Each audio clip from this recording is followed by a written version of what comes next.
families, all the stuff. I'm so grateful that I got the opportunity to meet my home visitor, because without her, I think that I would be 10 steps behind from where I'm at right now. Pero pues aquí pues ya los enseñan un poquito más cosas que uno no sabía. Cómo cuidarla, cómo desarrollarla, cómo educarla, y pues es algo bien porque pues cosas que yo no sabía, pues ya usted nos las dijo y todo como consejos, y pues muchas cosas que se aprendieron. I don't know what's normal for a 22-month-old baby or an 18-month-old baby, you know. When we get together, we usually discuss and get some progress made with the baby. It makes me feel comfortable, and I associate my parenting with her, my home visitor, telling me, yeah, this is going great. So it's nice to know where they're at, what stage they're at for every parent, and also to give, again, your children that head start in education. If I had any questions with her, just call her up on the phone. You know, it was very relatable, very personal. And, you know, with her getting to know my kids, you know, she got to kind of help guide me along the way. I mean, there were so many cool things that I've learned. I went from a very rough type of life. I was homeless, and she was able to help me get into school, and I actually have enough credits to graduate with the business degree right now. I think I really want to mention just that I'm grateful that I took advantage, because it's something that has put me in touch with my child, or closer to my child and her development. I want other people and parents to know that the home visiting is not something that you should be afraid of. It's actually something that is needed. You know, because she's not just here for her, she's here to help with all of it. She helped me create a safe space where I feel comfortable enough to ask for help.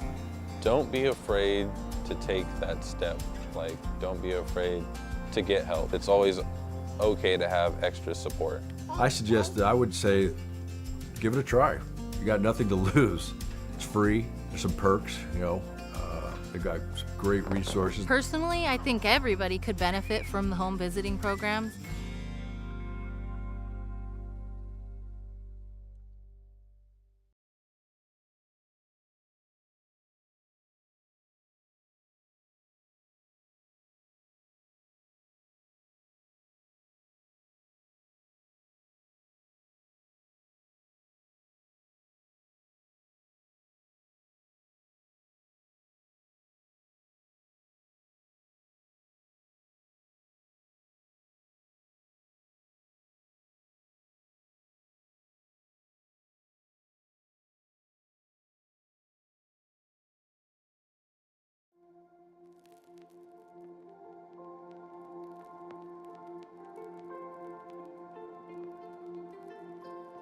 I realized that my life was going to change dramatically in ways that I did not know or understand or even comprehend. I was going to have to really go to the well and become accountable and adjust to a lot of things different. General Government Committee meeting of June 26, 2024. I'm going to call the meeting to order, 9 o'clock. And Lily, could you do the roll call? Chair Hashak? Here. Supervisor McGordy? Here. Okay, Supervisor McGordy, would you like to lead us in the Pledge of Allegiance? Yes.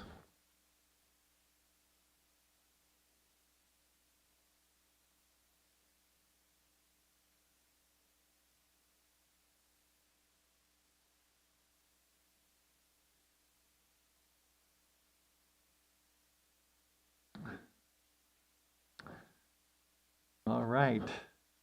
So we're going to start off with item 2A, which is discussion and possible action, including recommendations to staff and a referral to the Board of Supervisors recommending approval of the County of Mendocino Cannabis Department monthly update for May 2024. Going to look to Sarah McBurney.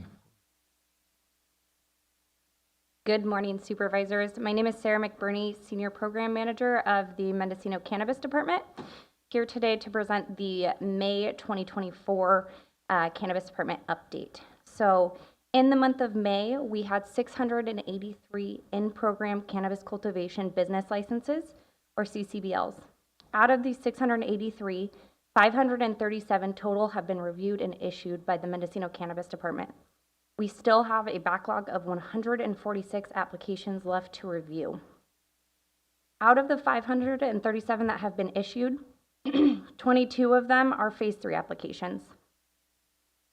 For the month of May, our issuance consisted of 14 renewal applications, 23 Phase 1 or Phase 2 initial applications, 1 Phase 3 application, 8 applications were withdrawn, and 4 applications were denied. So our total completion for the month of May was 50 applications. Additionally, the department was able to process 1 modification and a total of 7 reassignments. Year to date, the department has issued 206 applications and has had 135 applications either denied or withdrawn. During May, 23 of our total applications issued have an annual license, 481 have a provisional license, and 33 were issued without a DCC license. So in total, that's our year-to-date tally of all of the annual license statuses, or state license statuses, rather, sorry. So as a reminder, CCBL holders and applicants must have a valid state license with the DCC to cultivate cannabis. So anyone that would like to cultivate cannabis must be enrolled at the local level and in program, and they must either have a provisional or annual license at the state level. So that means Phase 3 applicants or applicants who have let their provisional license lapse are not permitted to engage in the cultivation of commercial cannabis. Phase 3 applicants or applicants without a provisional license must obtain that annual license, and anyone with questions regarding the annual license process or timeline should contact the Department of Cannabis Control directly via email at licensing@cannabis.ca.gov. To go into our approximate square footage that we've issued in the county, we provided a chart in our monthly update, and as a reminder, this is only an approximation. So this would be if cultivators cultivated the max number of square footage that they could, would be our total square footage in the county. So our approximate total of issued square footage for cannabis cultivation business is 5,723,000. And then we do break it down by type as well, with type 2 being our largest at 3.7 million of that 5.7 million. Our approximate total of under review square footage for cannabis business cultivation is 1.4 million. So we still have all those left to review, with the largest being type 2 at 1,030,000 square feet. For the month of May, our current under review applications fell as followed. So 56 initial applications that have provisional licenses are assigned to contract planners, and 36 renewal applications are assigned to contract planners. We have 90 initial applications assigned to MCD staff, so these would be applications without a provisional license or with an annual license. And then MCD staff also has 37 renewal applications. The department completed 23 inspections for May, with 19 physical boots on the ground on-site inspections, and traveled a total of 711 miles. And the department completed 4 virtual inspections with our satellite imagery. MCD is currently projecting on track overall, but I would like to discuss current log jams today. So CCBL applications with administrative permits, or those found to need a biosurvey, may be at risk of obtaining licensure before the DCC deadline of 12/31/24. The department, as of May, had 31 APs under review with Planning and Building Services, and 56 initial provisional licenses to still review and are currently in process. During the review of these APs and these initial applications, if it is found that they need a biosurvey, and it has to occur during a certain window, i.e. they're needed to have a spring flora review, for example, that window has already passed. So if we're reviewing your application in July, we see you need a biosurvey and it has to happen in the spring, you cannot complete that biosurvey until next spring, which puts us past that 12/31 deadline. Currently, we've exhausted options at the local level to try to see if we could issue these either with conditions or what we could do with the MND to try to get them issued by that statute date, but we were unsuccessful. We are currently working collaboratively with the DCC and CDFW to see what we can do to keep these applications in program and in the regulated market. So currently, we don't have the exact number. We're hoping it's a small number. We've currently only identified 4 that fall into this category at this time, and we'll continue to monitor that and report this at the GDC as we continue. So that's 4 out of the 56 that are being referred to CDF. That is correct. So these would be applications that the department cannot deem less than significant. So we're waiting for CDFW comment back. CDFW comments back and says this applicant requires a biosurvey.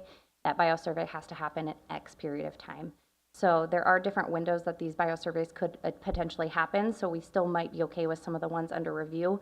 But I do want to note that the 31 APs out for review and the 56 initial applications with provisional licenses could be at risk of meeting that deadline.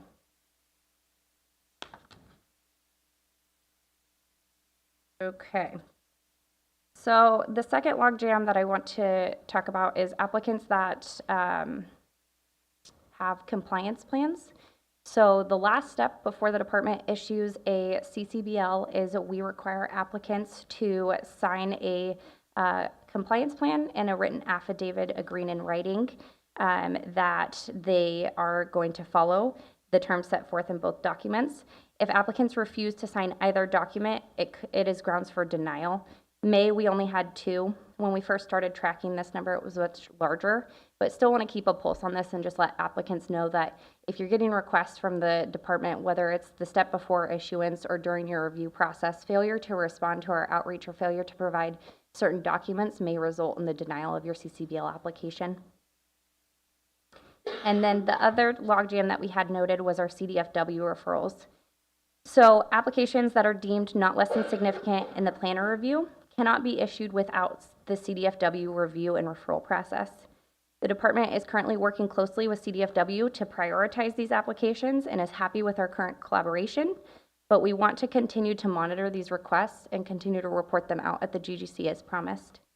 During the month of May, we were still outstanding of 55 responses, which out of our pending applications of 146 is about 38% of our applications that we can't move forward on without this response back from CDFW. The draft environmental impact report, or DEIR, became available for public review on May 3rd of 2024. The copy of the DEIR was made available as of this date at the department front counter here in Ukiah, as well as on our website and also on the DCC website virtually for applicants to review. And there was a comment period that was scheduled from May 3rd. It was open for 45 days, so it was scheduled to close on June 17th at 5 p.m. And a public meeting regarding the EIR was scheduled for June 20th. The comment period ended up being extended until actually this Monday, so June 24th at 5 p.m. And a new notice of applicability was posted on June 6th, 2024 at our front counter and also the clerk of the board. Applicants with specific questions regarding their individual EIR process should contact the DCC. And again, the email is licensing@cannabis.ca.gov. Moving into the department grant updates. So our local equity entrepreneurial funding round 5 did launch. We received award notification of the Cannabis Equity Grant 2024-533, which is also known as round 5, on February 7th of this year. We received a type 2 grant award amount of $1.8 million. Out of the 1.8, 1.4 million was available for fee relief and direct grants. with 115,000 of that 1.4 already allocated for outstanding fee relief, which left a remaining 1.3 available. The department issued a survey seeking input on the best way to utilize funding for round 5 and would like to thank the applicants that responded. We had a total of 77 responses in a very short window. And the responses voted in favor of 70% of the funding being utilized towards $50,000 direct grants and 30,000% of the available funding being utilized for fee relief and up to $10,000 per applicant. This month's monthly report, in addition to our website, does post the results of those in specifics. And we had a overwhelming response. 41 of the responses voted in favor of the $50,000 direct grants, and we had 23 folks vote for the 70-30 split. There was a total of $399,000 made available for fee relief, and $931,000 remain available for direct grants. If we do the 931 and we divide it by the full 50,000, that means about 18 folks will be getting a direct grant if everyone buys in at that top $50,000 grant award. Through the history of the department, we have had folks take less of that money. It just depends upon their individual budgets. So if folks don't utilize that full 50,000, we will be able to make that last a little bit longer. But just as a highlight, we have the total funding to fund about 18 out of 237 direct grants, or fulfill 18 of those applicants that are remaining in the queue. We did start accepting fee relief applications on May 13th at 8 a.m. And during the month of May, the fee relief remained open, but recently we were able to receive all of the applications that allocated all of that funding. So the fee relief window is closed, and that happened in June. So we'll discuss that more as well at the next GGC, but just wanted to give that highlight in a little bit early. We held a direct technical assistance workshop with Cannabis Services on May 10th from 10 a.m. to 11:30 via Zoom. And interested applicants were able to meet with Cannabis Services staff and ask questions regarding direct technical assistance and how they may individually benefit from that. A copy of the Zoom meeting can also be found on our website. In addition to a link is provided in the monthly report that is provided here today. The meeting, I think, was well attended. I have received good feedback. We did pass on the contract for direct technical assistance to the board yesterday, and that was approved via the consent calendar. So we are excited to be able to connect with Cannabis Services and get this service started for our local equity applicants. Additionally, the department notified vendors of our most recent request for proposal, RFP 01524. We did our selection on May 6, 2024, and we have procured MGT Consulting to provide an update to the county equity assessment, and we expect the process to begin this summer. So, just for that, is that's what Humboldt did before, and this MGT is going to update it? That is correct. So previously, our current equity assessment was done in 2020 by the Cal State Humboldt University. And as a part of the findings of that equity assessment, it does recommend we update the equity assessment every few years. So this is done as a result of that finding. And we are excited to partner with MGT and kind of get a real pulse since the equity program has been ongoing for a couple years now. We're hoping to kind of get a total facelift on the equity assessment and maybe provide something that's a little bit more in tune with Mendocino County and our current state of our equity. So more to come on that. MGT brings a high level of professionalism, and we're really excited about the ability to partner with them in this project. Okay, thank you. Welcome. And really just, I think the survey was really a great move on the part of the department to figure out what the people out there wanted to do with that money. And it certainly took the onus off of us making some unilateral decision. I think it came out, hopefully, that it meets as many needs as possible, even though we know that the money's not there for everyone. Thank you, and I definitely agree. I appreciated the collaboration and that idea that actually came from our UGC meeting, I guess, 2 months ago now. But was really excited by the 77 responses and definitely agree. I think the reality of the situation is, there's a finite number of monies available, and how do we make that the best for our applicants that have been waiting? So, I think it'll be great to get this money into hands, and it'll be 18-ish, but it'll be a chunk of these applicants that have been waiting, and we are able to serve a lot of folks through fee relief too, so we're definitely excited about that. And then our update on our Local Jurisdiction Assistance Grant Program, or LJAGP. So we are currently processing our LJAGP direct grant applications. And then I provided a snippet at the bottom of our report just with our kind of current numbers for the month of May.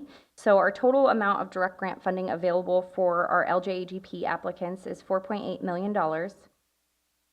When the May report was published, we had a total of 254 applications. After removing duplicates or folks that may not have qualified due to not having a provisional license, that left us with a total of 237 applications.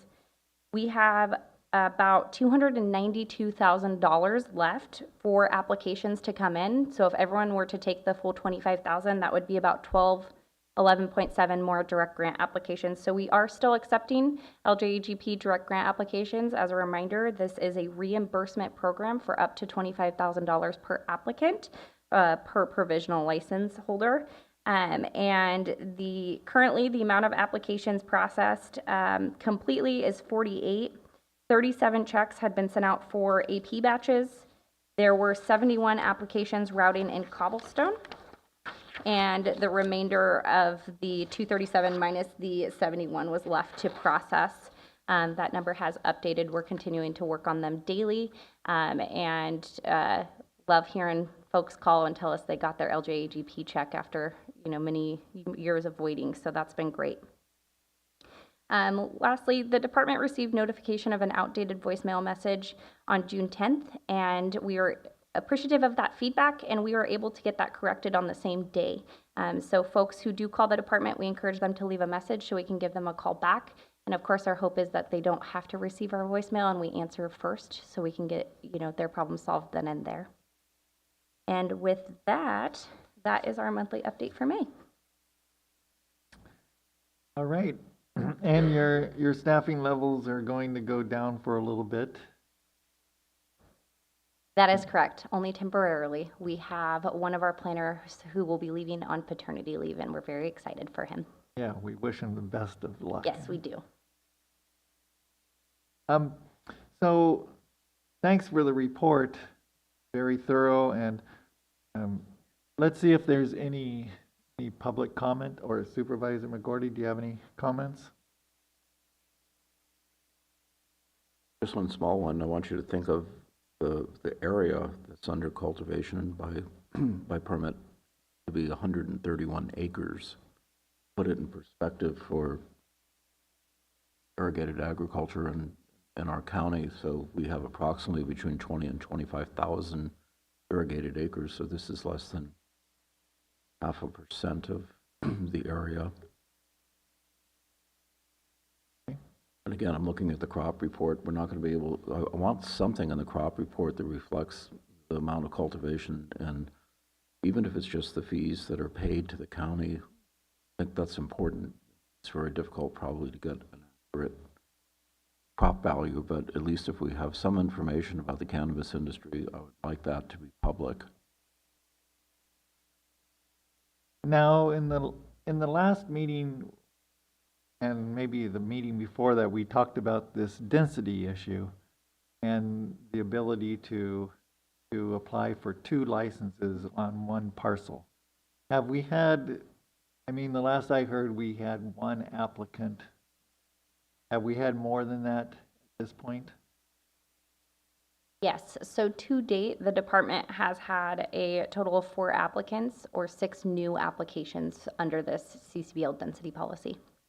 Okay. So 4 applicants. I think in the last year, we've had about over 100 drop out of the program. That is correct. And I do think that when we're reporting on, specifically in the beginning of the report, I touch on year-to-date withdrawals and denials. I think that we're seeing kind of a inflated number. In February, the department took action on a non-responsive project that began in the fall of 2023. So we started reaching out to applicants who were phase 1 and phase 2 that may not have been engaged by the department since 2017. So I think that there were a lot of folks that had moved on from 2017 to current that hadn't been in touch with the program or hadn't received any communication from the program. So kind of just thought, I'm done. And didn't need to fill out any paperwork or didn't know how to fill out the correct paperwork because no one was contacting them. So in February, we did do that denial project, and we had about 70 applications that we denied due to non-responsiveness.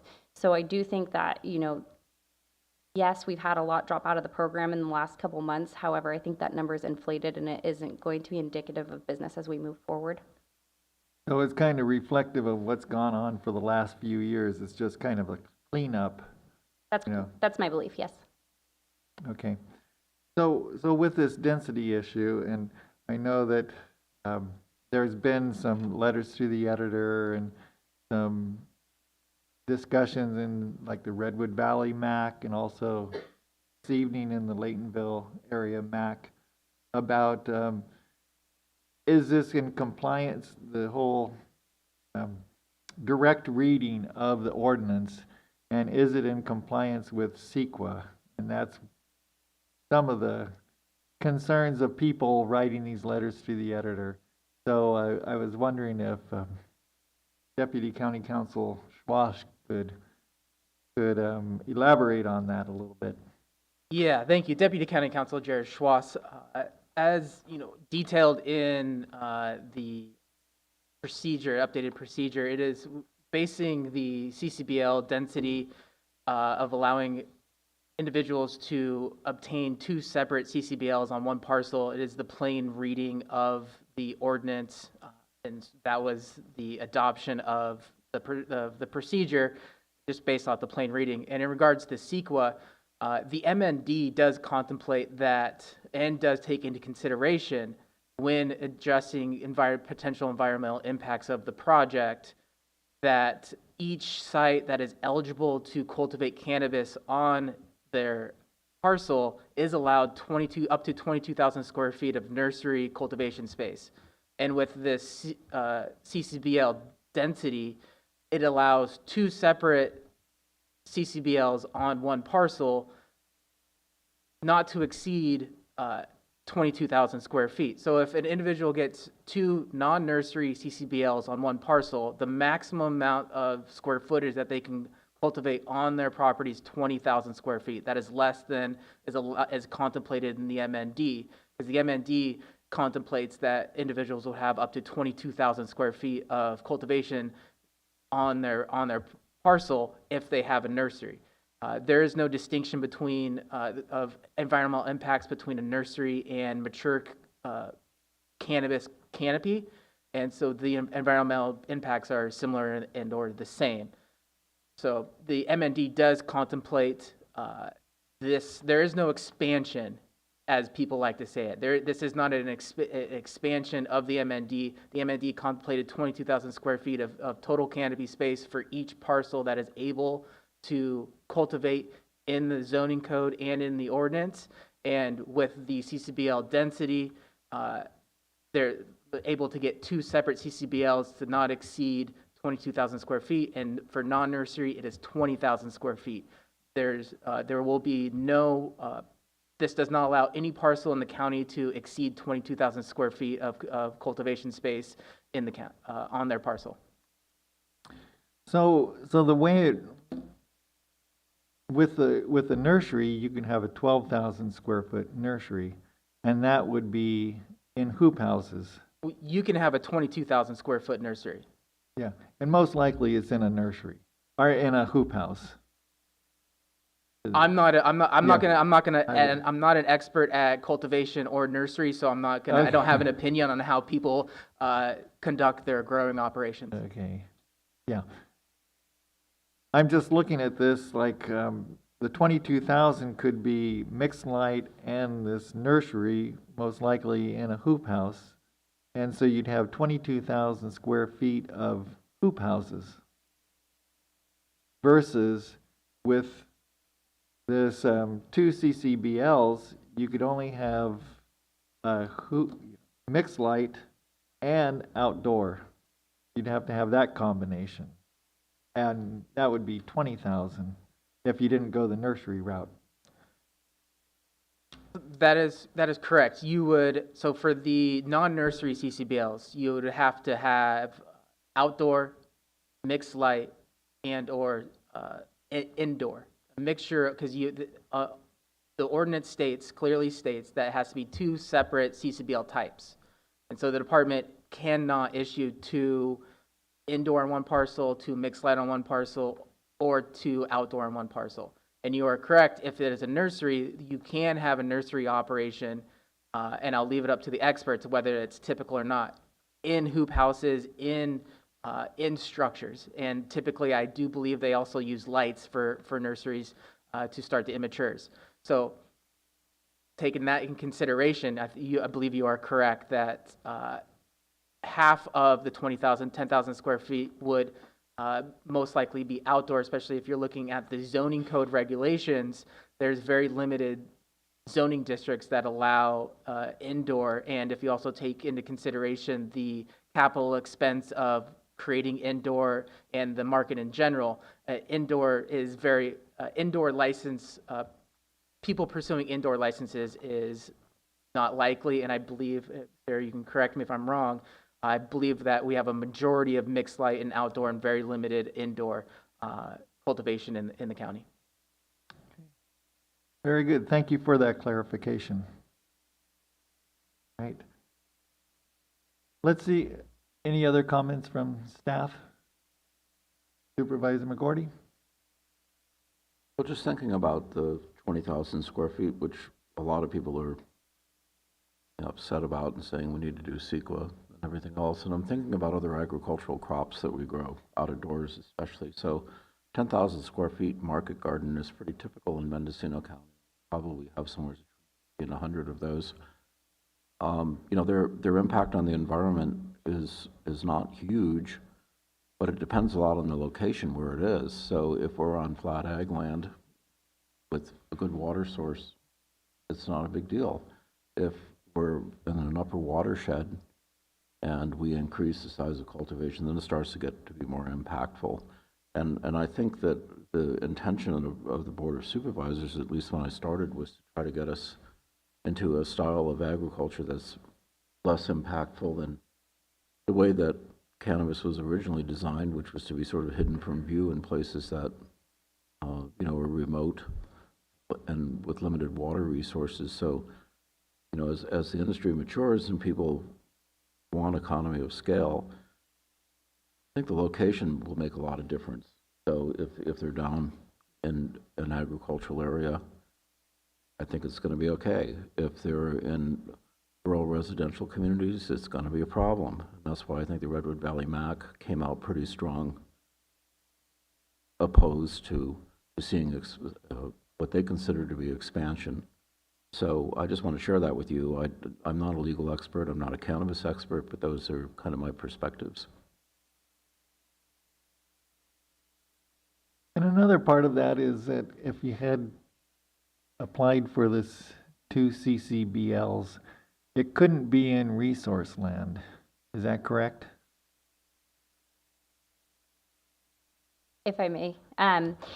Yeah, so that's correct. So applicants who are applying for this procedure and the additional CCBL under this procedure, if you are in a resource land and you are unable to come in as a Phase 3 applicant due to your zoning, you cannot apply for an additional CCBL.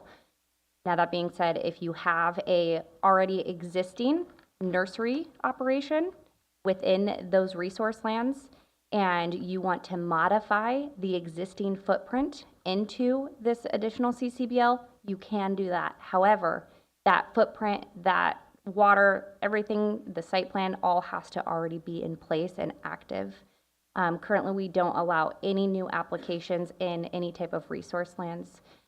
So, you know, if you're an ag and you've never had a nursery, you just have your 10,000 square feet of outdoor and you want to apply for a mixed light 10,000 square feet, by all means, we welcome that phase 3 application in the proper zoning. So it is kind of directing people into those more appropriate ag lands. If I may, through the chair, Deputy County Council Jared Schwass, and I would also like to just clarify, this is not an expansion. There, as I mentioned, the MND and the county CEQA review took into consideration of every parcel that was allowed to cultivate cannabis to cultivate 22,000 square feet on their parcel.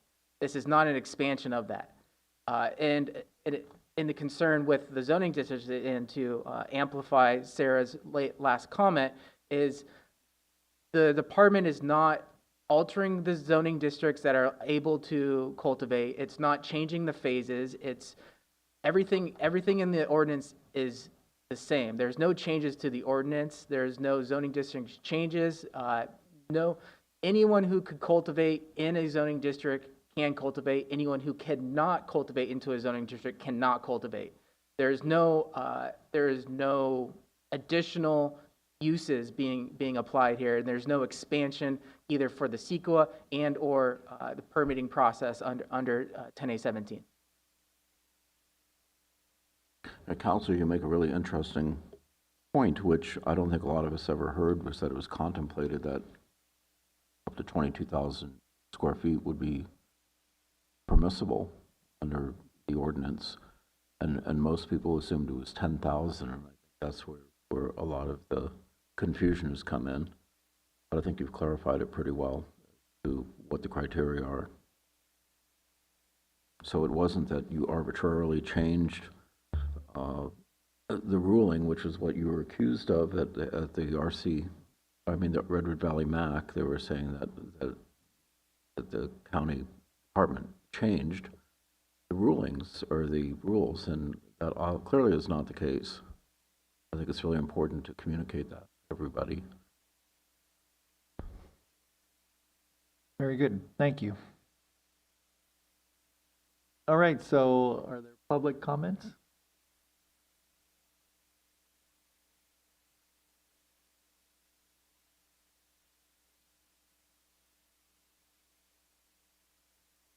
Good morning, supervisors, staff. Lots of things we discussed. I hope that I can go through all my questions, but... Can you pull the microphone closer? Yes. Corinne Powell, local cultivator and advocate for reasonable regulations. I want to just talk directly to the density issue because you brought it up and it wasn't agendized. May I do that? Yeah. Good. Thank you. I understand I am a rangeland cultivator. My footprint has been the same since 2016. I have not gotten a nursery permit because it's labor intensive and I don't have that capacity. But can you explain to me how someone in my position might have an additional CCBL down the road if I apply and am granted a nursery, and then there's a conversion? I don't quite understand that process.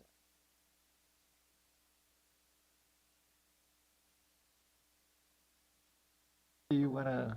If I may, through the chair. Sure. Thank you. Thank you. So currently, anyone in resource land would be unable to apply for an additional CCBL. So as written, the MND 10A17 and our zoning code does not allow for an additional application of a CCBL for a nursery. So that application would have had to have been applied for and obtained previously, and then from there that could be modified into a nursery. But currently resource land, which would be timberland production, anything in the zoning code that doesn't allow in resource land would not be allowed to apply for that additional CCBL. So you're saying if there was not an existent nursery permit, there is no option? Is that Correct. right? Okay. Um,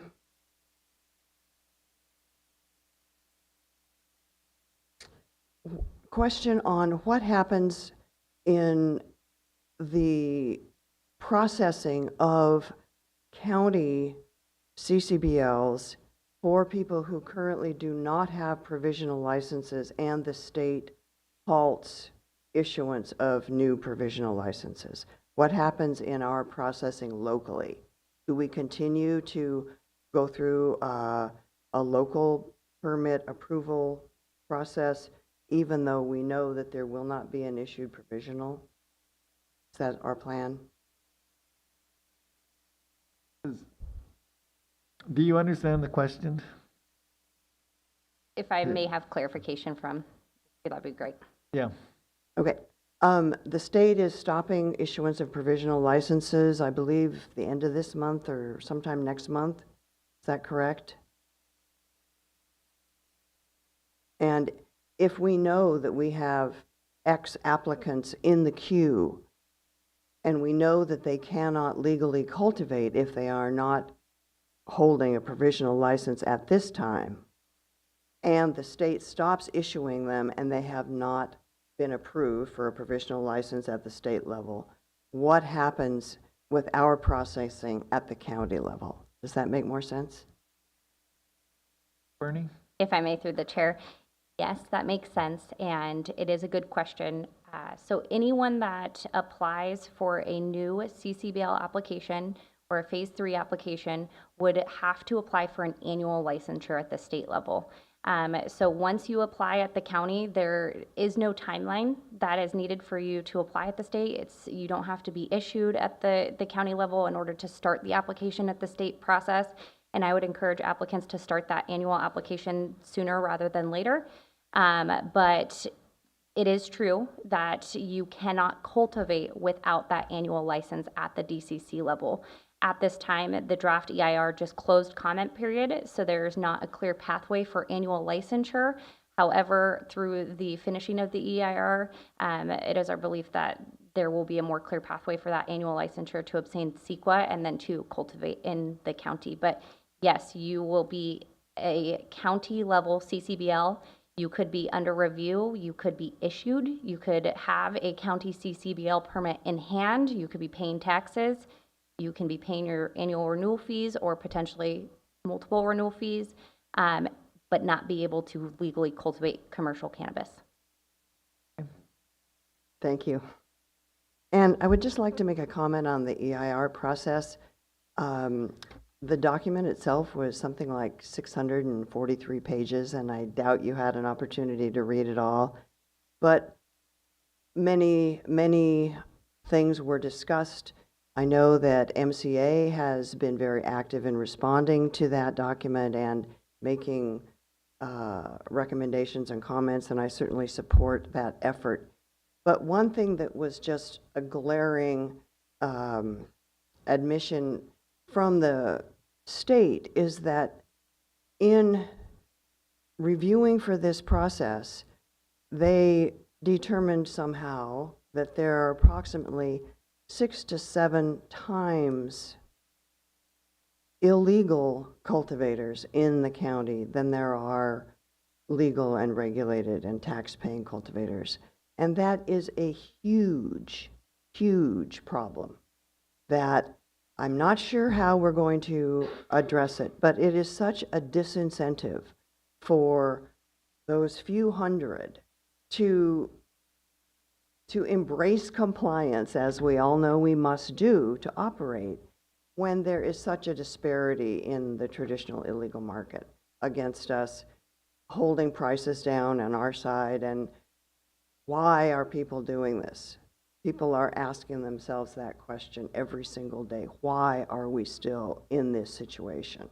So as we go down the road, I know that there are other items on the agenda that might have to do with some financial relief, and I welcome and appreciate that.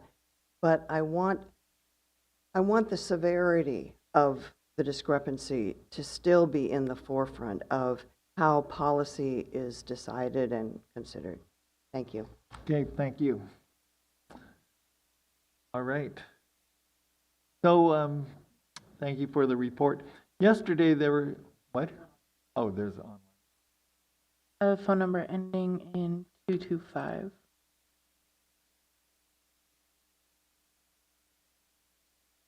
Good morning. This is Hannah Nelson. I apologize for not being able to be there in person.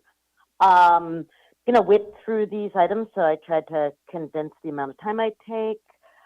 Thank you for the report, Sarah, and for all of the work that MCD does.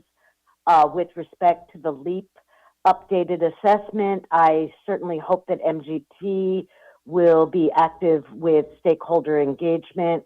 The first time that we did the assessment, that was a critical part, although I was very vocal at the time that additional efforts and supporting materials could have been obtained by the organization that was doing the assessment, and I'm hoping that just engagement occurs and that sufficient resources are dedicated so that accurate information can be obtained. So I look forward to hearing about the plans for that and how it's going to roll out. With respect to the issue of the updated outgoing phone message, I just want to say that, and this is half serious and half real, perhaps the reason why it wasn't discovered for so long that there was an incorrect outgoing message is because really it's been so, in my experience, so much easier to get a hold of a live person than it has been in prior administrations, and I really appreciate the staffing resources that have gone towards having a person answer the phones. Also, I just want to note that the email responsiveness is really, really superb. And, in prior administrations, whether it was a contract planner or MCD or whatever, if there was a question or an issue, somebody would be just booted or whatever. And now there's engagement and requests for information, and reaching out rather than just chopping block. And that's particularly true with the grant application. So I just want to express my appreciation for that. With respect to CDFW, I wonder if we could add back in the next report the aging information on how long it's taking for the SSHR comment letters from CDFW. I noticed that we used to track that and now it's not really in it, and maybe there's a reason why. But if we could add some information on the length of time, that would be helpful.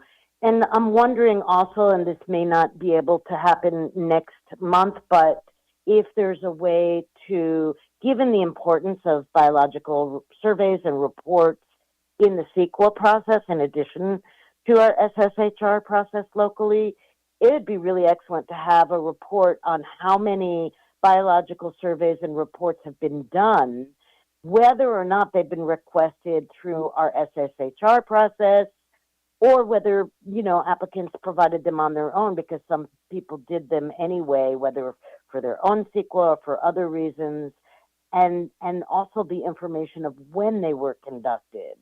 And this really goes to the issue of whether there's going to be enough time for those that are still needed, biological surveys that are still needed, again, whether in the SSHR process or as proposed in the draft EIR as a mitigation, before the provisional licensing program ends, and not just for the SSHR process, but I think it really goes to that issue too. If possible, in the context of SSHR referral to CDFW, if it's not already been addressed and been asked of them, is it possible to ask CDFW to order the priority of the reviews in coordination of the date of the state renewal date? This January, or the end of December really, is the end of the ability to have a state renewal under the provisional licensing scheme, but it's the following January that is the end of the entire provisional licensing program, unless there's a statutory extension. So this may have been covered in a prior meeting, and I apologize if it was, but if I don't know if what's being done to kind of coordinate, okay, who's going to be like knocked out of the box if it's not prioritized, if somebody has an extension that's not an extension, a renewal that's not up for a long time, maybe they could be, done after somebody who has. Anyway, you get it what I'm saying. Also, I think that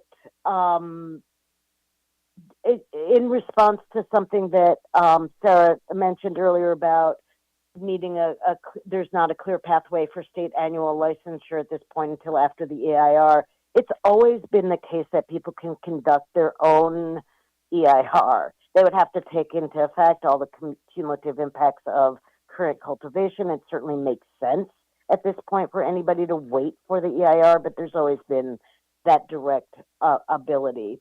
And then Corinne mentioned the EIR and the sheer number of unregulated cultivation sites that there are in the county, as mentioned in the draft EIR. And I think it's also important to take note of the sheer number of people that have dropped out of the licensing system, and the current numbers, I think, are going to next month reflect even fewer numbers of currently authorized, whether in annual licensure locally or in active application status locally, fewer number of licensees. And of course, that impacts everything in the county with respect to taxes and income and the health of the county in losing those businesses. So I think that's important to take note too. And I'm done, and thank you very much. Thank you. Any comments about those comments?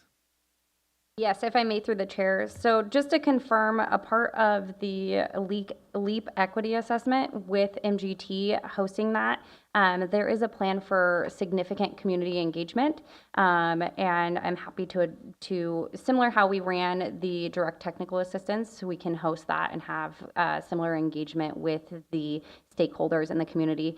Again, that RFP was just awarded, and we're not expecting it to begin till probably later this summer. My assumption is, just with our board agenda, probably not until September will we really start getting into the details of that planning of how the equity assessment will launch. So we'll definitely keep the community posted through GGC, Canano, and website updates. And absolutely, in terms of CDFW and our biosurveys, SSHR detail, I definitely, now knowing that, this is a potential logjam for a handful of applicants, want to get as much detail as possible in the monthly report. So the more information that we know, we'll be able to provide an update in the monthly report, including aging, as we can track that. And then with CDFW, we're currently reviewing. We currently are prioritizing review with CDFW. It is not necessarily in terms of the provisional license expiration date. However, it is more so in terms of folks that are deemed not less than significant. We can't move through those. So if a site is less than significant, then we can issue after 30 days. And so I think the priority for the department right now is to get these folks that we can't issue in front of CDFW. There is some prioritization that can be done in that data set in terms of the provisional date, and we can definitely look to see if that's possible or helpful in any way.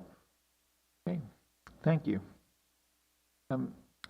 Yeah, I think Ms. Nelson addressed one of the issues about a comment that was made yesterday in the Board of Supervisor meeting about the voicemail. There were some other comments about phase 3 and people making it through the process. Do you have any clarification on some of those comments? I know that there is communication going on with those people. If I may, through the chair. We were able to touch base with the specific applicants that had brought up concerns regarding their individual applications yesterday, and I think provided some much needed clarity. Additionally, I do want to stress again, and did notate it in our monthly update, that it is true, if you have a phase 3 application, even if you're issued at the county level, And again, we had issued, I believe it was 20, we've issued 22 Phase 3 applications year to date, and some of those have even been renewed. I think we have one renewal that was just issued and one that's under review.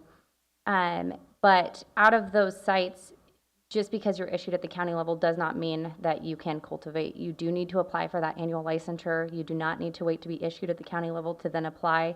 You know, I think folks want to try to get ahead of that as much as possible. Unfortunately, with where the county is, we can't provide much perspective in terms of the EIR process or the CEQA process, as the DCC is the lead agency. So I really encourage folks that have questions in regards to their specific applications or the timing of their CEQA process to reach out to the DCC at that licensing at cannabis.ca.gov for clarification. And as I've stated before and have had several applicants reach out, the department is happy to help escalate if needed. So if you are reaching out to the DCC and you're not receiving a response or need help potentially, you know, kind of understanding what that means, you can absolutely reach out to MCD and we're happy to provide clarification or escalate if needed. Our request would be that applicants have already tried to reach out to the DCC several times with failed attempts or just needing clarification before reaching out, but we're happy to do that. Okay, thank you very much. It sounds like that the county's doing what it needs to do and that some of those issues are beyond our control. Okay. Done. Any other public comments? Seeing none online. All right. Okay, so going back to the board, any additional comments, Supervisor? Okay, so you want to make a motion to refer this to the Board of Supervisors?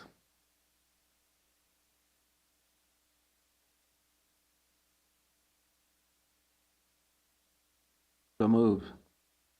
All right, I'll second it. Supervisor Hashek? Yes. Supervisor McGordy? Yes. Motion carries unanimously. All right. Moving on to item 2B. Discussion and possible action, including a recommendation to the Board of Supervisors to consider a reduction in the cannabis business tax for calendar years 2025 and 2026. Right? So,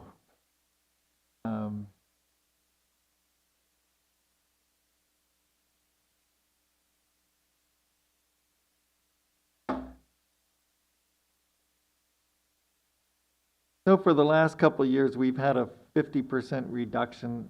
That was a recommendation that came from the General Government Committee. It went to the board approved it. And, you know, we're coming to the end of this calendar year when that 50% reduction will go away. The idea with this agenda item is to provide additional relief to these people in these economic times. And like was said earlier, you know, we have a real situation where we have people trying to make it in the regulated market, which is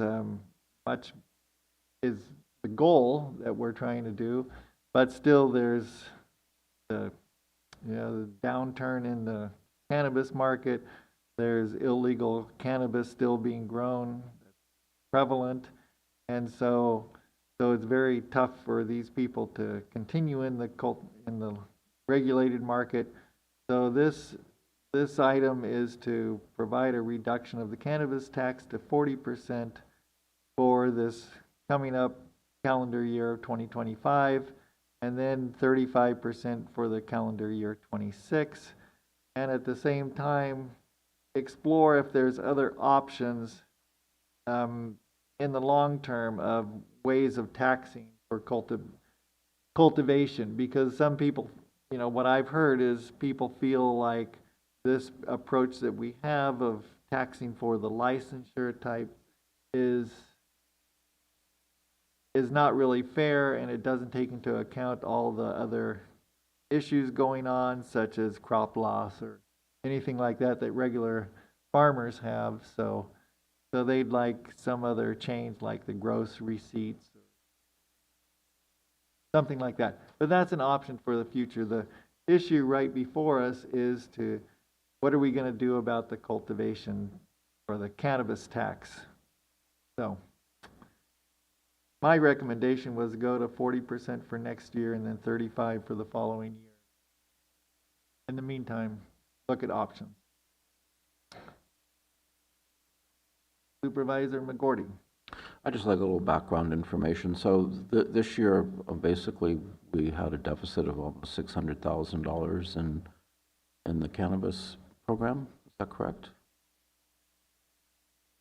I think the net county cost was 500 or 600 in the budget.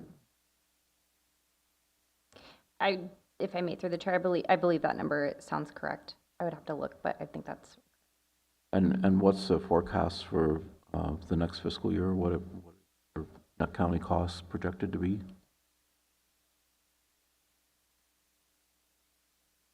Well, I think it was at 500 in the budget. So, but what we're looking at is the tax, and last year I think that the tax was budgeted at $1 million, and we brought in 3.2 million.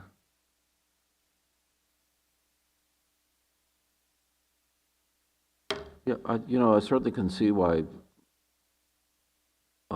fledgling industry getting off the ground is struggling, and I think some of the struggling is due to us also trying to be sure that things are getting done. So I'm also keenly aware of the precarious financial situation that Mendocino County is in. So of course we're worried about not going out on a limb any further financially. I just wonder if Deputy CEO Tony Rakes can give us any insight on this in terms of what he feels the impacts are if we continue on this program. I'm not opposed to it, as long as I'm sure that it's not a huge cost to the county general fund. If I may, through the chair. Yes. Tony Rakes, Deputy CEO. As the agenda item, the summary states, the projected amount for 23-24 and again projected for 24-25 fiscal years is about $1 million, assuming that 50% reduction. If we were to adjust that to 40% and again at 35% in 26 and then 27, we'll see, it stands to reason that we would see approximately a couple $100,000 or 1.2 million. That said, what we're projecting for this year, for fiscal year 23-24, is more around the 1.5 million in cannabis tax revenue, as opposed to the 1 million that we had originally projected. With those numbers in mind, if that gets shifted from the 50% reduction to the 40% reduction in 26, we'll see a little bit more, a few $100,000, and then again in 27 if it moves to 35%.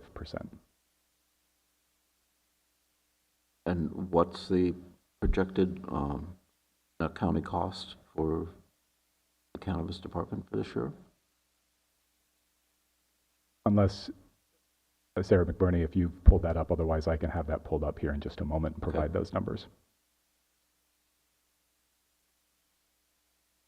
I'm just being cautious. We're really constantly reminded of the precarious nature of our budget. So before we commit, I want to be sure that all of our numbers are out in the open and we know what we're talking about. Yeah, I think that, my thinking on this agenda item was that, we're moving away from the 50% and getting more of a contribution from the cultivators. But at the same time, we got to be real about, if we got rid of the reduction, then how many people is that going to drive out of the market? And so it's trying to kind of balance those issues. Certainly the county has a financial budget deficit, but it's trying to see what works in the real world, make it work for people, keep the program going. Yeah, no, I'm very mindful of that. This is part of the decision-making process, is to figure out what is our potential impact on our own finances, as well as the constituents who are affected by this, and trying to find an equitable way to make the program work and not to kill anybody off, because it's obviously has a really big impact, particularly on our more rural towns and communities. We can really see what's happened as cannabis industry's declined. So, any insight? If I may, through the chair. So our current fiscal year 24-25 projected net county cost is $550,000. Okay.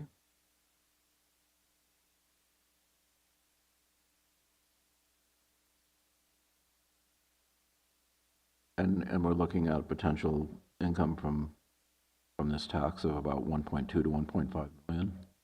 If I may, through the chair. Tony Rakes, Deputy CEO. Based on current projections, yes, we're currently year to date at around 1.2 million, with some expectation that the annual true up by June 30th will bring us closer to that 1.5 million number.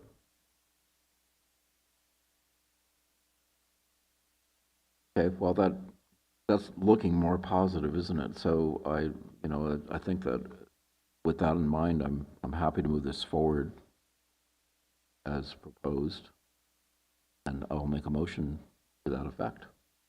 Okay, great, I'll second it, but let's take public comment.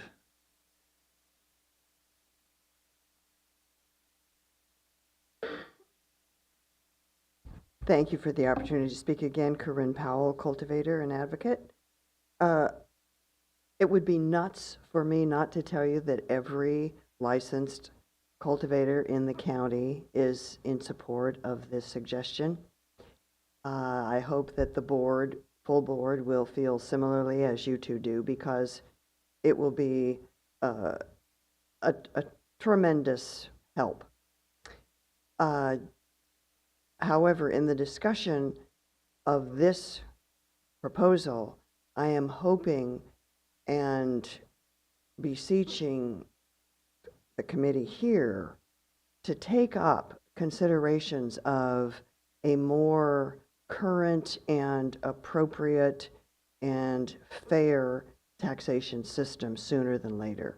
If we have the opportunity to maintain the base of active businesses and simultaneously figure out a more appropriate way to tax the businesses in the cannabis community, it's better to do it now than wait till the end of perhaps 2026, when this latest conversation will become mute.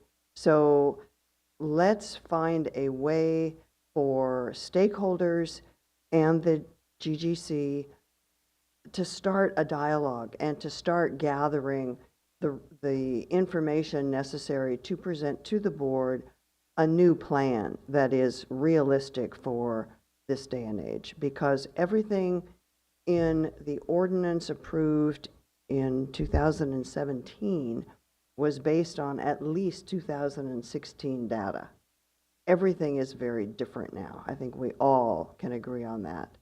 So let's do it sooner than later. Let's have a good pathway toward a more productive system of taxing the industry. Thank you. And thank you, Corinne.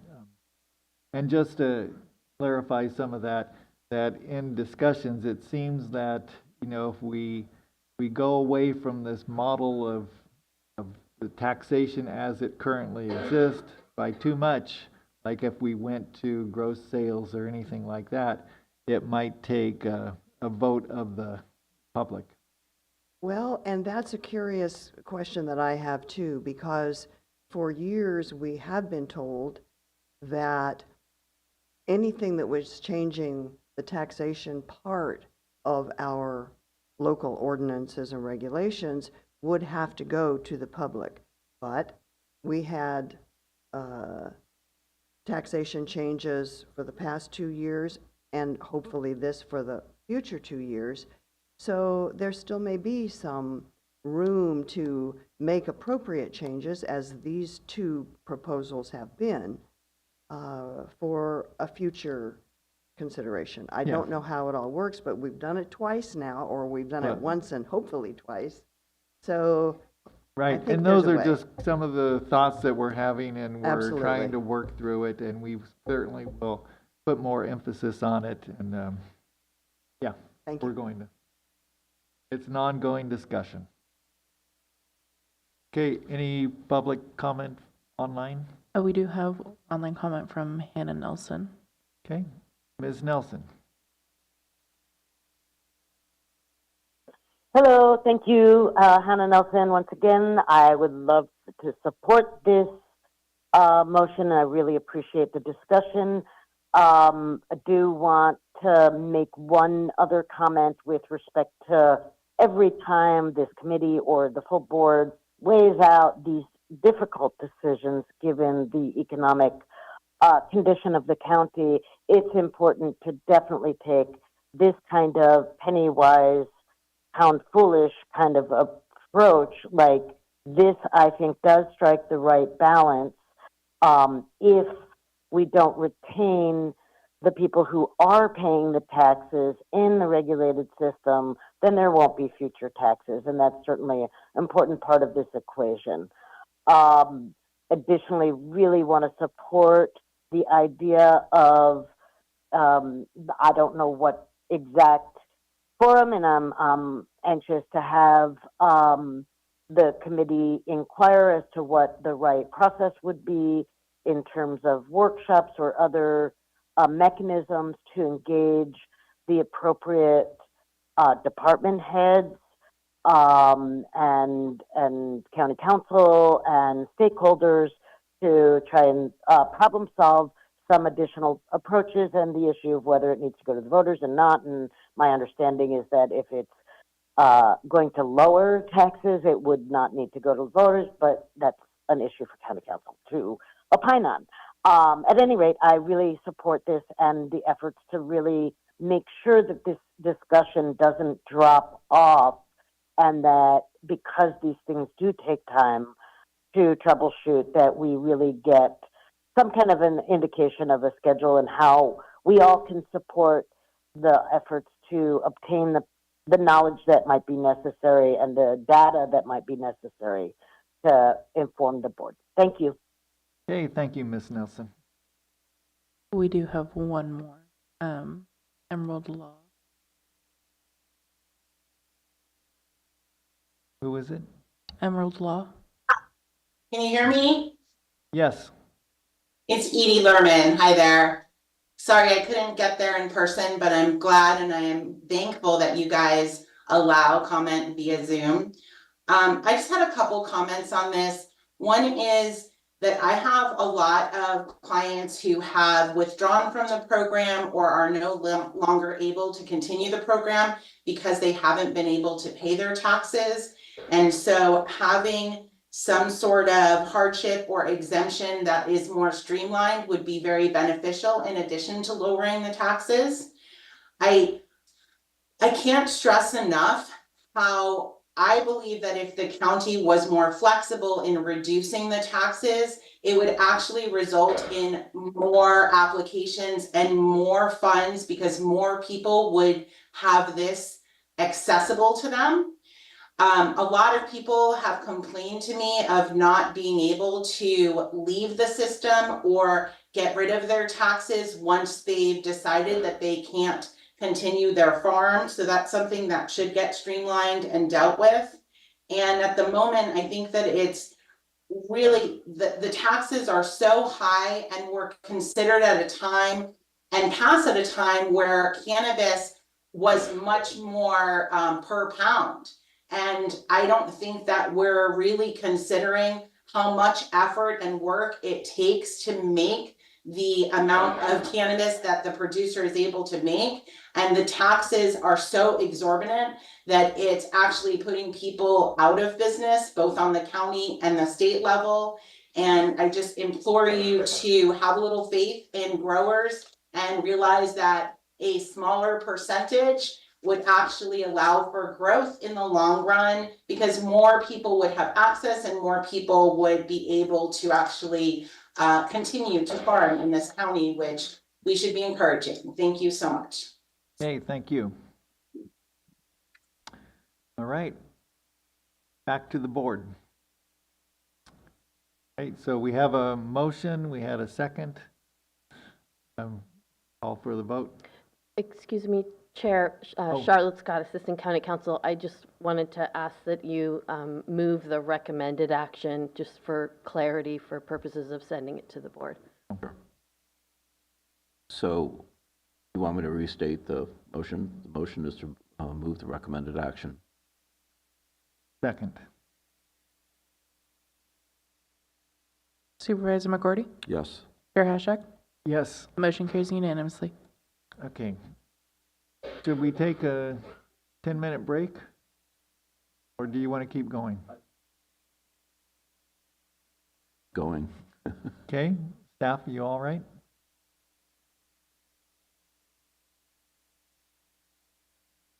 Okay, moving on to item 2C.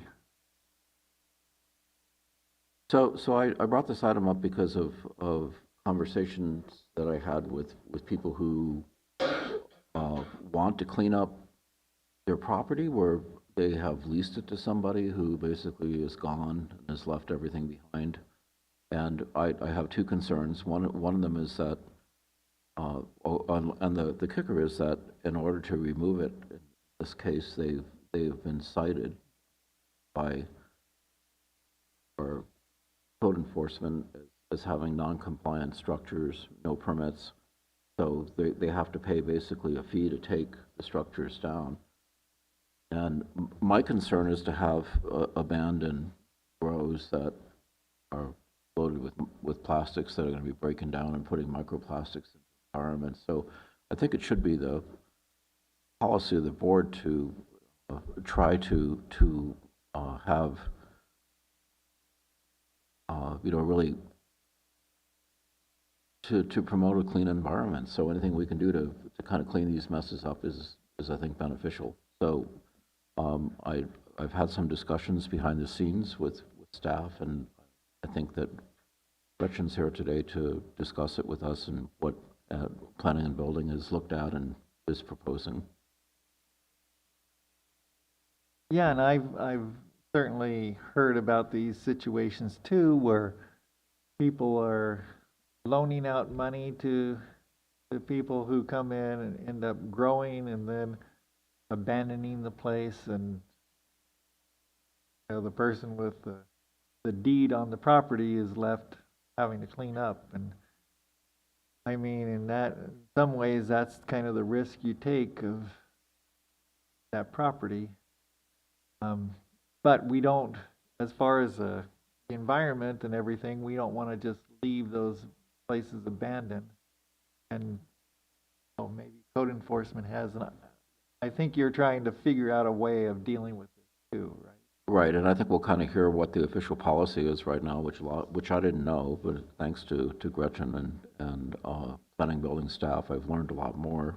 And so I think it's good for us to start taking it up as a board so that we can kind of sharpen our policy as we face a lot of abandoned grows in the community. Yeah, with the economics the way they are, that people are just walking away.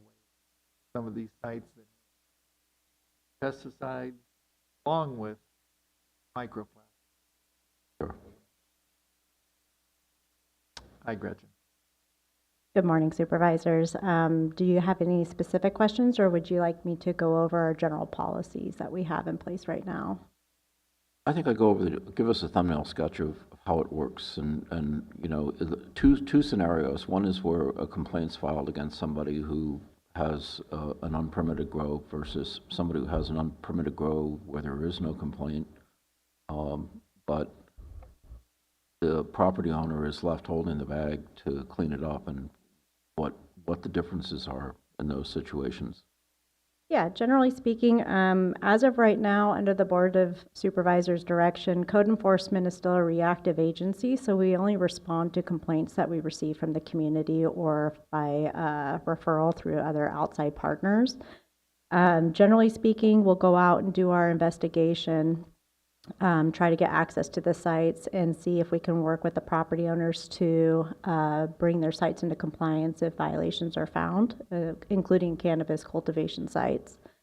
Generally speaking, along with that, if there are non-permitted infrastructure related to non-permitted cannabis cultivation, we will require them to resolve those violations through usually a permitting process. Generally speaking, one of the main ways they typically will resolve those violations is through demolition. Not too many go straight into trying to go into program with the cannabis department. So they want to resolve their violations as easy as possible. So we have a process where we would bring them in to get their permits, whether it's to demolish or to permit them. Usually there's an investigative fee or what we call violation fee associated with it. It's a civil penalty, or not a civil penalty, but a violation penalty to get some type of cost recovery for code enforcement's efforts to investigate. Currently, as of right now, we're operating at about a 26 to 27% cost recovery rate. And recently, we've come up with 2 different policies within planning and building services that actually will help property owners clean up their properties in a more cost-effective way if they're in code enforcement. Outside of code enforcement, if we haven't received a complaint, nothing stops those property owners from making every effort to clean up those properties. We wouldn't be actively requiring them to pull demolition permits or paying any type of investigative fees because we haven't gone out there to interact with the case yet. So pulling them back into the actual code enforcement complaint scenario. We have a violation fee procedure that's been implemented by our department. It was most recently updated this past month to actually make it more cost effective for property owners by only charging them a ×1 penalty fee of the base permit fee. So it kind of goes along with the over-the-counter type penalties that are allowed by Planning and Building Services under Title 18 to be able to seek those cost recovery funds. Yes. Can I interrupt just for a sec? So what is, before it was changed, what was the times fee?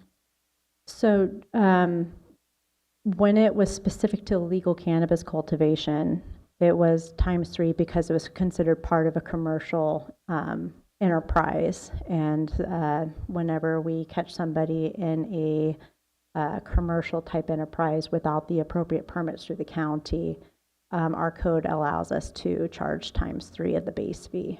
So this is a significant reduction. Yes. Now this would only apply for the demolitions. Now if they wanted to proceed with legalizing those structures, most commonly with some type of, when it was already associated with a commercial enterprise, then the ×3 would still apply under this policy.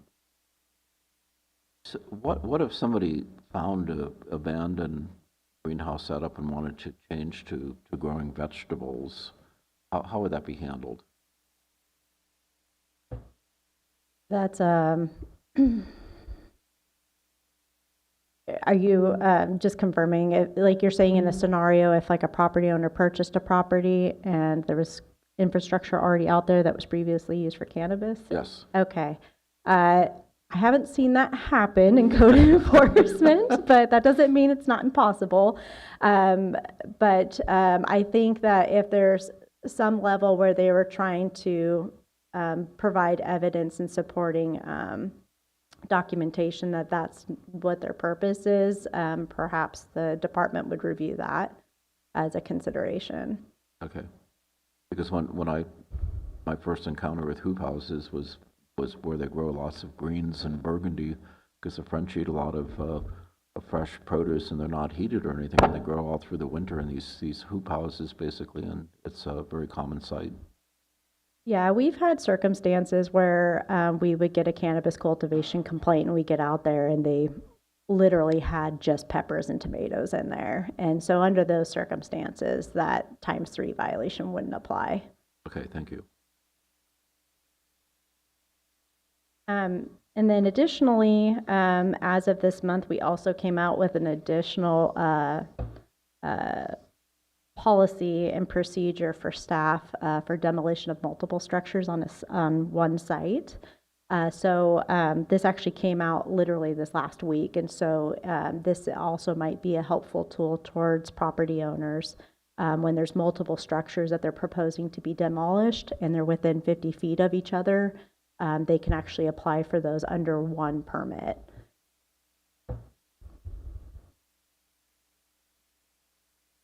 So it sounds like you've been thinking about this and trying to move forward and trying to make it easier and less punitive. So it's in the spirit of what I hope, which is that we try to clean up these illegal grows and spend our money on cleaning up rather than fining people if they're not going to enter into the cannabis industry.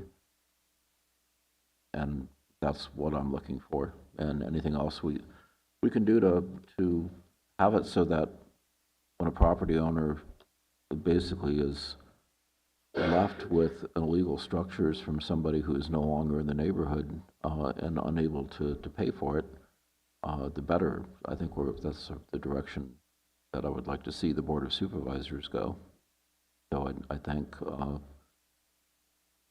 both code enforcement and planning building services for thinking about this and coming up at least with a good start to reduce the fees so that we can start to see these places cleaned up.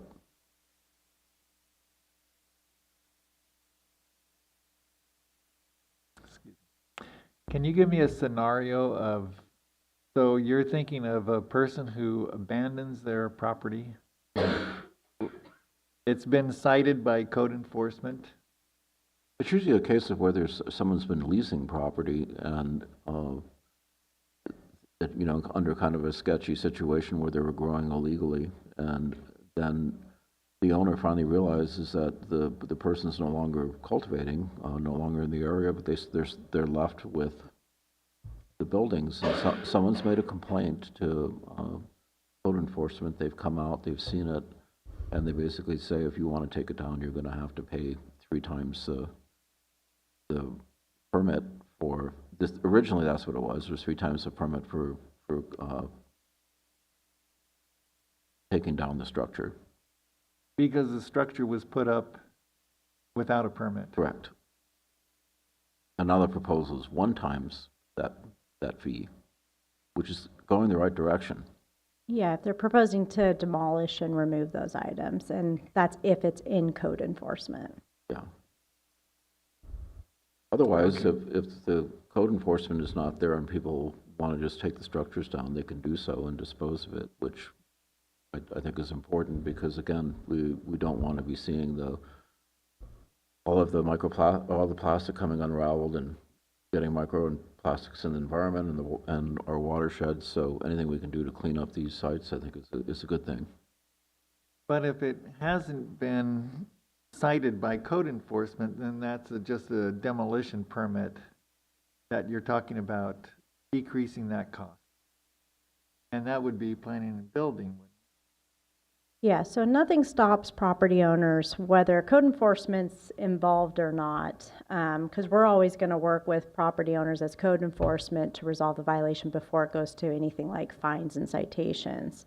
What this boils down to is the investigative or the violation fees associated with the permit costs when code enforcement's actually requiring a corrective action to resolve the violation. But for property owners or new owners that maybe inherit these types of violations, if code enforcement's not involved, we aren't aware of it yet, so nothing stops those property owners from moving forward with their cleanup efforts. So if they never got permitted in the first place, then they don't need a demolition permit. If there's no code enforcement action against them, strictly speaking, they probably should, but I doubt that they would. Yeah, so if a structure goes up and it requires a permit, it requires a permit to demolish it, generally speaking. All right. So is there anything you wanted to,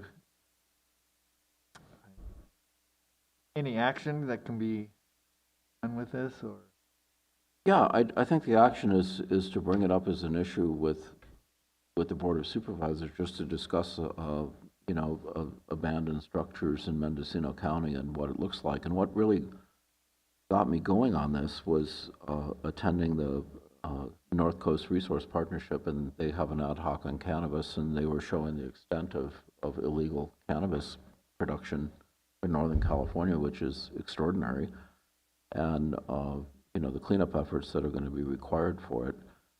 What I would suggest we do is wait until their ad hoc has that report completed, which they're doing kind of a white paper on, and perhaps present it to our board, and then also at the same time talk about what we're doing here locally to you know, mitigate as much as we can abandoned grows. So the timing would be after that ad hoc report comes out. Correct.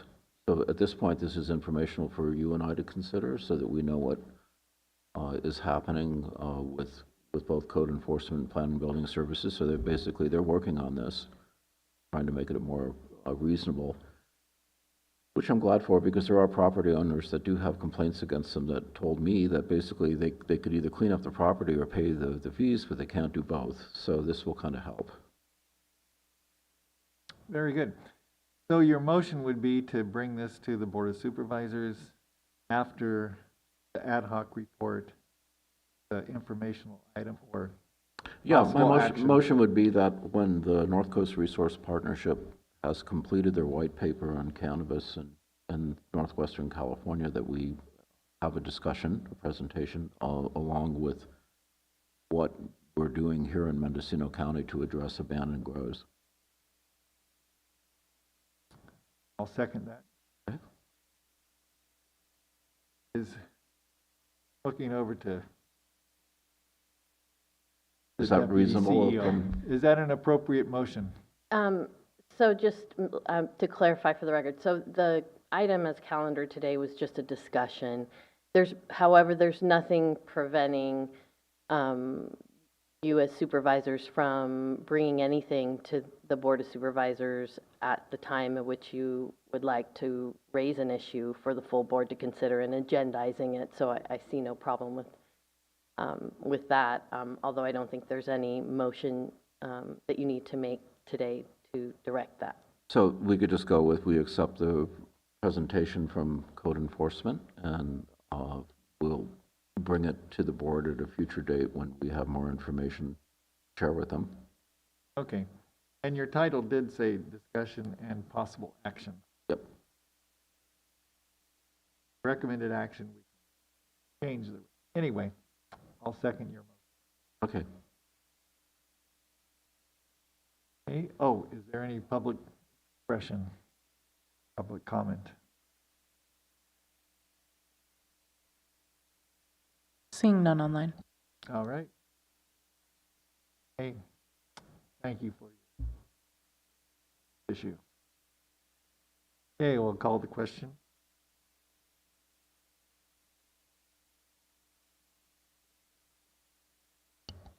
Supervisor Hashek? Yes. Supervisor McGordy? Yes. Motion carries unanimously. All right. Moving on to item 3A is approval of the minutes of May 22nd, 2024, regular meeting.